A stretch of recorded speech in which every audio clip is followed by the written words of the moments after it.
My name is Jason Segovia, and I'm here to give a presentation and share information on general herpes. Let's get started. Let's get a little too far.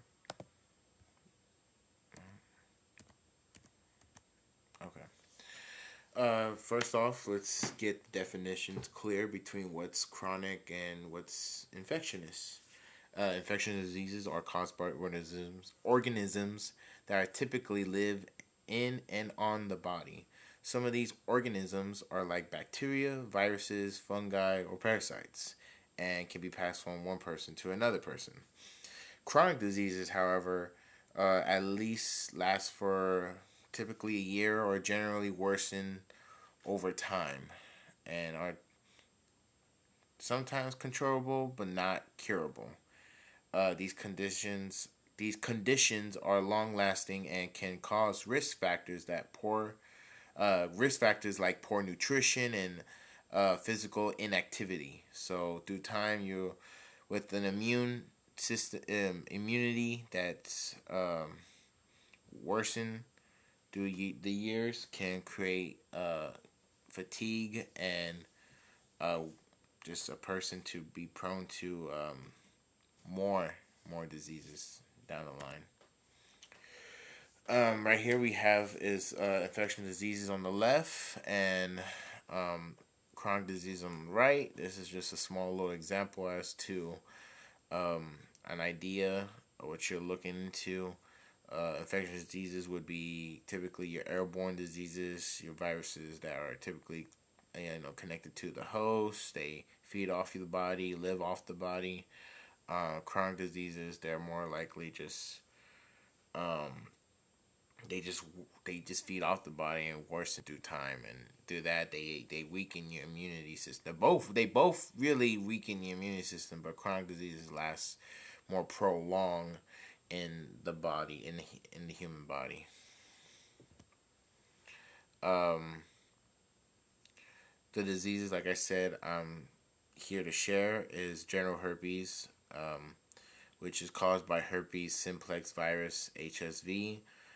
This virus specifically has two strains, HSV1 and HSV2.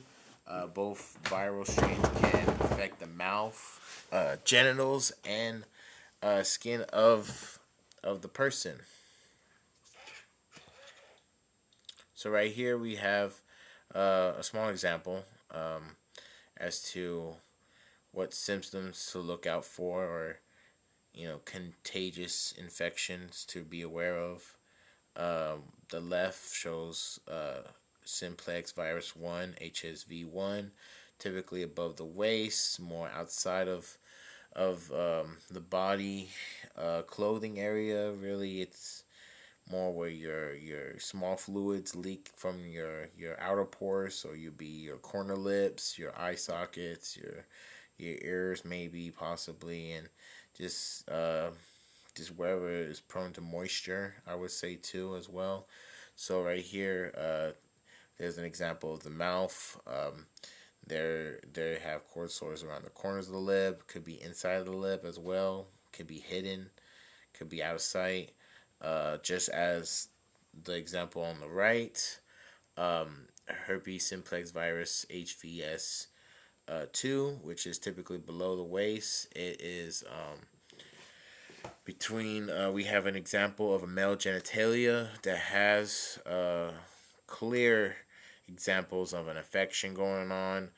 Uh, Sores, blisters, rationing can just really worsen that through time, and no one wants that, especially for us guys.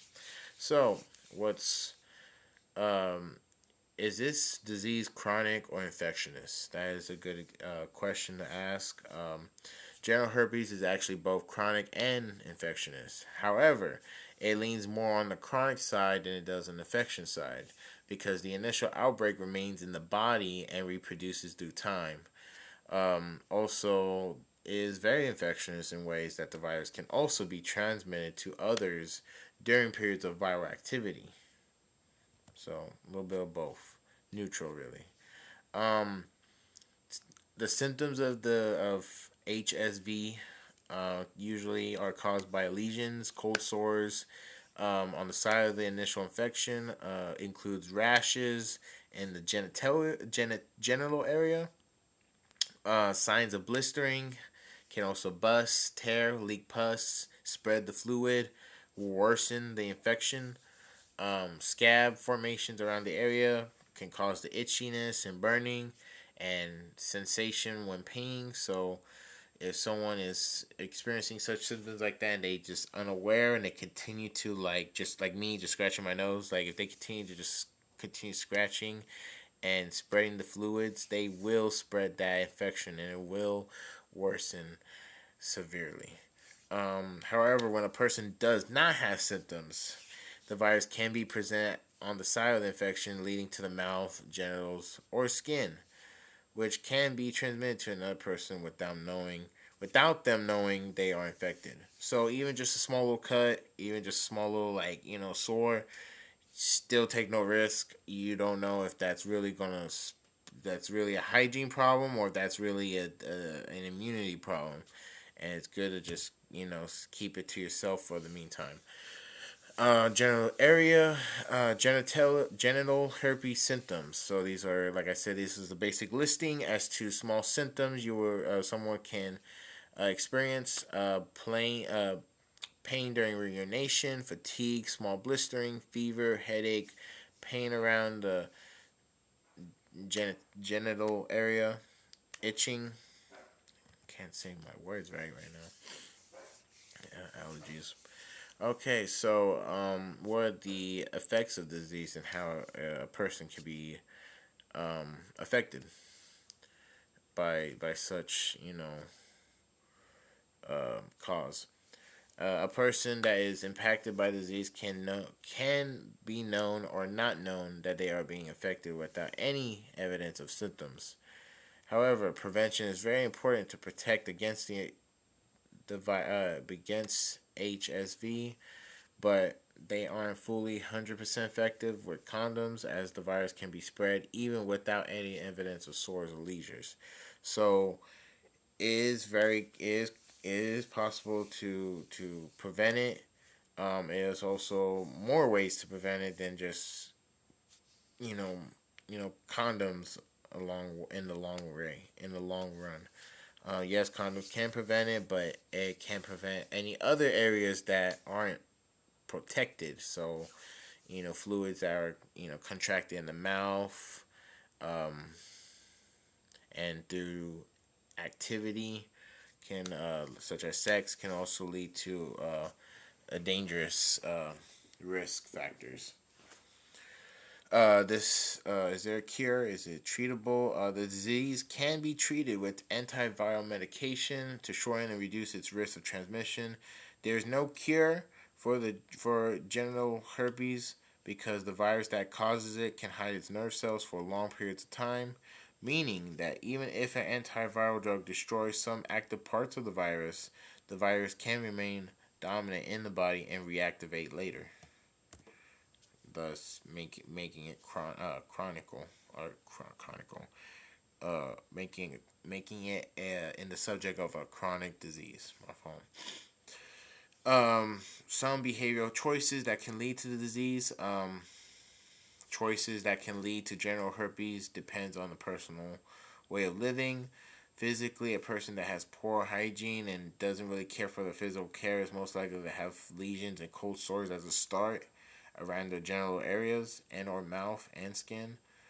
Another behavioral matter is also being sexually active while practicing unsafe sex can really increase the risk of attracting genital herpes and transmitting it to multiple people.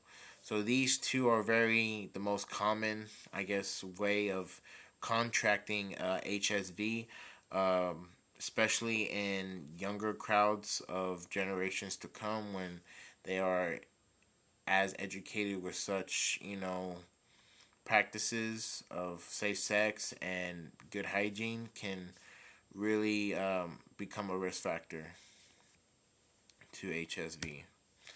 How to take preventions of the disease.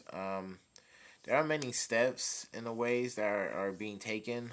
Some of these are new medications, new vaccines that are being treated and put on trial on the daily, and going under new studies.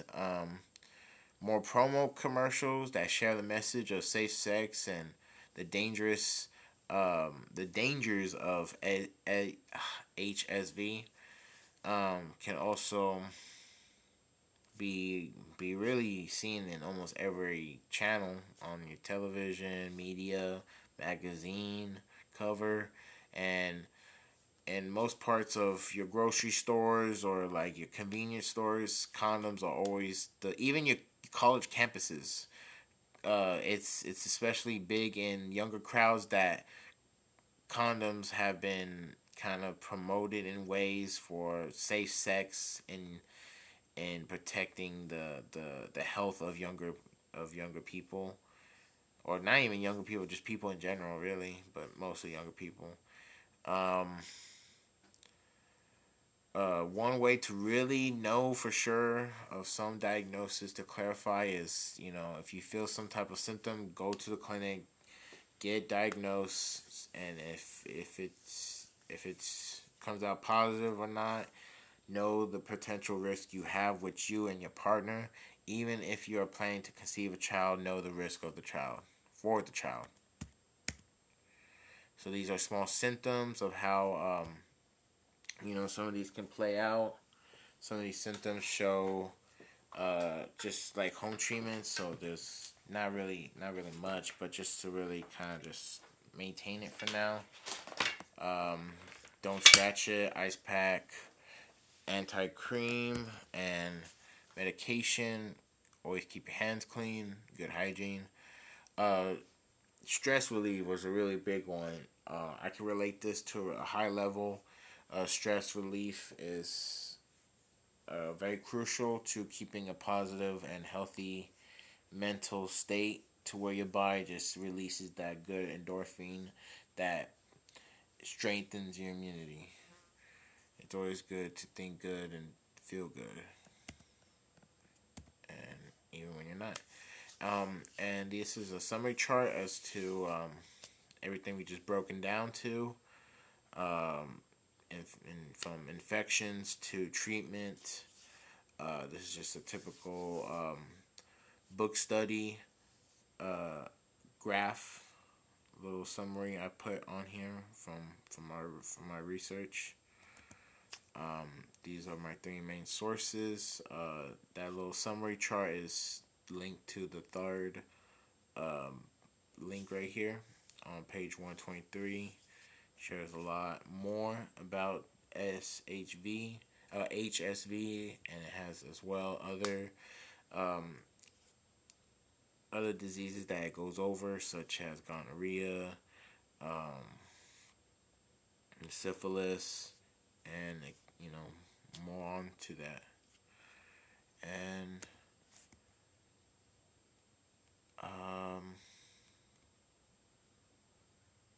think I did this one. So yeah, okay. So how has it impacted me? Personally, the disease really helped me understand as a male that there are certain important things to know when taking care of yourself, both physically and mentally. That values what's living healthy really means. Knowing about general herpes, I would say, is important as it's highly contagious. As it is a highly contagious sexually transmitted infection that can be spread even with no symptom, which is pretty scary. Knowing that you or someone else unknowingly can be infected by others is crucial to understand how to protect yourself and the partners around. So, thank you for your time. Like I said, that's all I'll have for today. This is my research. Again, this is Jason Segovia on genital herpes. So, you have a good day.